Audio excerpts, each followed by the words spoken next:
Сәлеметсіздер ме, оқушылар? Мен Болатхан Анаргүл, Алматы облысы, Жамбыл ауданы, Қыдырбекұлы атындағы орта мектептің география пәні мұғалімімін.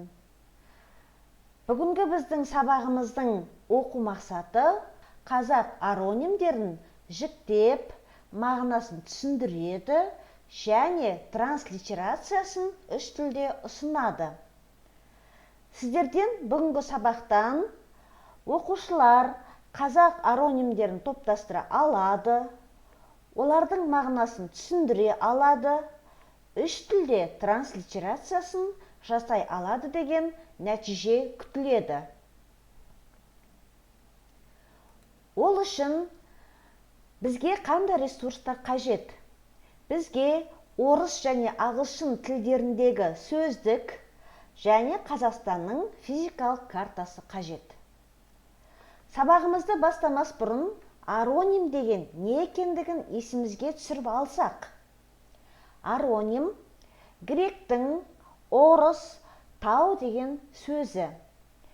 Жер бетіндегі бедерінің кез келген бірлігінің жалқы атауы, оның ішінде тау, төбе, шоқы, құз және тағы басқа атаулар кіреді. Аронимдерді есімізге түсіріп алсақ, енді қазақ аронимдеріне тоқталайық. Жалпы, жер бетінің сипаттамасы бойынша Қазақстан екіге бөлінеді. 10% биік таулар алып жатыр. Олар еліміздің шығысы мен оңтүстік шығысында орналасқан.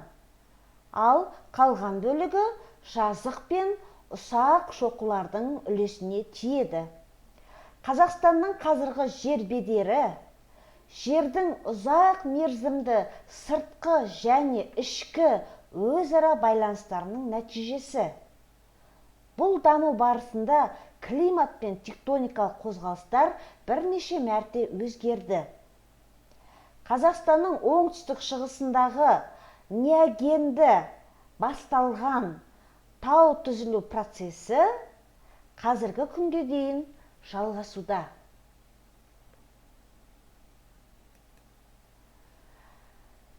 Аронимдердің қазақ ұлттық географиялық терминдеріне тоқталатын болсақ, арқа белгілі бір бағытқа сай созылған тау жотасы түріндегі ірі әрі созыңқы қырат.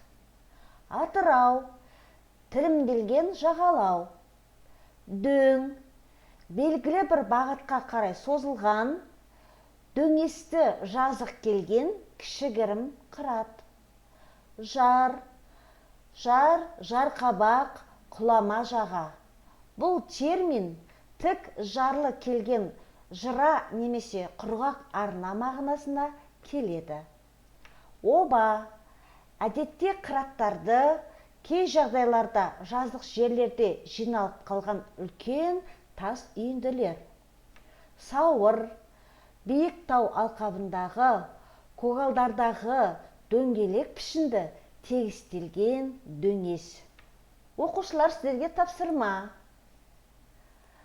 Қазақстанның физикалық картасын және сөздіктерді қолданып кестені толтырыңдар. Яғни, аронимдерді жіктеу тапсырмасын орындаңдар. Орыс және ағылшын тілдеріне сөздік немесе мен берген сілтеме арқылы кіруге болады, не болмаса ұялы телефондарыңыздағы Google аударманы қолдансаңыздар болады. Бұл жерде сіздерге нысандар берілген, нысанның этимологиясын толтыру, қазақ, орыс және ағылшын тілдерінде транслитерациясын жазу.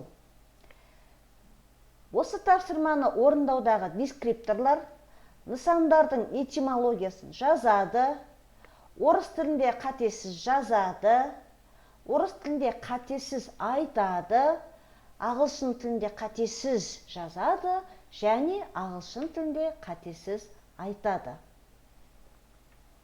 Рефлексия.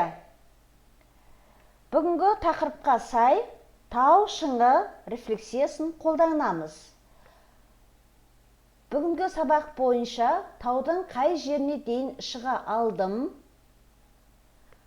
белгілейсіздер. Неліктен деген сұраққа жауап жазасыздар. Және одан да ары қарай биікке шығу үшін мен тағы нені жақсартуым керек деген сұрақтар төңірегінде ой бөлісіңіздер.